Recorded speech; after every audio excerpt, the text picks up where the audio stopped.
Hello అండి.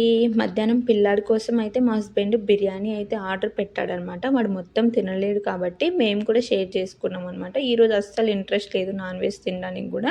Cook చేయడానికి కూడా ఓపిక లేదనమాట. కొంచెం హెవీగా అనిపిస్తుండే నాకైతే. ఇంకా మా హస్బెండ్ వచ్చేసి "ఈ మధ్యాహ్నం రైస్ ఎలాగో ఉంది కదా! నువ్వు రెస్ట్ తీసుకో. నేను ఎగ్ ఫ్రైడ్ రైస్ అయితే చేస్తానని" చెప్పి ఆయన చెప్తే ఇంక సరే అని చెప్పాను. కన్నయ్యతోటి నేను స్పెండ్ చేసే లోపల ఆయనైతే ఫుడ్ రెడీ చేసేసారనమాట.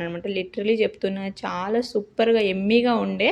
ఫ్యామిలీలో ఇంకా ఫ్రెండ్స్‌లో అయితే నిజంగా ఆయనతోటి చేపిచ్చుకుంటారనమాట రెసిపీస్. చాలా చాలా మంచిగా వండుతారు. ఎక్కువ చేయలేరు గానీ, కొంచెం తక్కువ క్వాంటిటీలోనే చాలా మంచి టేస్ట్ అయితే చేస్తారు ఆయన. మంచిగా అనిపిస్తదనమాట. ఇంకా మనం తింటే సరిపోదు కదా! ఇంక పిల్లలకి గూడా చేసి పెట్టాలి గదా! ఇంక మా హస్బెండ్‌కైతే బాబు కోసం అంతగా ఎక్కువ వండలేరనమాట. కొంచెం స్పైసెస్ ఎక్కువ యూజ్ జేస్తారు. నేనైతే మళ్ళీ వాడి కోసం ఇలా వాడికి గూడా ఎగ్ ఫ్రైడ్ రైస్ చేద్దామని జెప్పేసి అదే చేస్తున్నాను. కొంచెం స్పైస్ లెవెల్ తక్కువ వేసి అయితే చేస్తున్నాను.